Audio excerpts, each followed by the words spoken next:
त्याच्यासाठी सांगतो की मंगेश दादा म्हणजे मी मंगेश दादा काय बघतो. दादाने सांगितलं की काही काही ठिकाणी असं असतं की हा पुढे चालला ना ओढ त्याच्या तंगड्या, हा कसं काय पुढे चालला ओढ त्याचे पाय. असं नाही आहे. मी मंगेश दादामध्ये या पक्षाचा या जिल्ह्यामध्ये उद्याचा नेता बघतोय, उद्याचा नेता बघतोय. आम्ही आज किती दिवस आहोत, 7 टर्म झाल्या, अजून एक सुटतात, एखादी टर्म. आता वय मी सांगत नाही तर गुलाबोपर्यंत टिप्पणी करतील की मी मोठा का लहान आहे म्हणून. पण कुठे कुठेतरी आपण थांबलं पाहिजे, आपल्यालाही वाटलं पाहिजे. तर सर्ण मस्ताकडे जाईपर्यंत आपण नाही मीच अरे काय मीच कशासाठी मीच, शेवटपर्यंत उठात नाही बसत नाही चालत नाही तरी मीच. अरे बंद करा हे नाही चालणार असं. आणि मग लोकांनाही ते कळायला लागलेलं आहे, लोक त्याची उत्तर देत आहेत मतदान पेढ्यातून आपल्याला.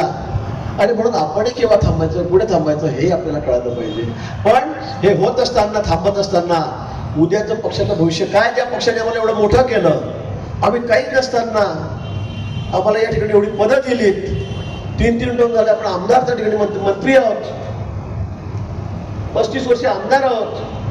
अजून काय पाहिजे. खरं गुलाब मोर्चा अतिशय खरं आहे. पण हे होत असताना उद्याचं पक्षाचं भविष्य काय याचा विचार आपण केला पाहिजे.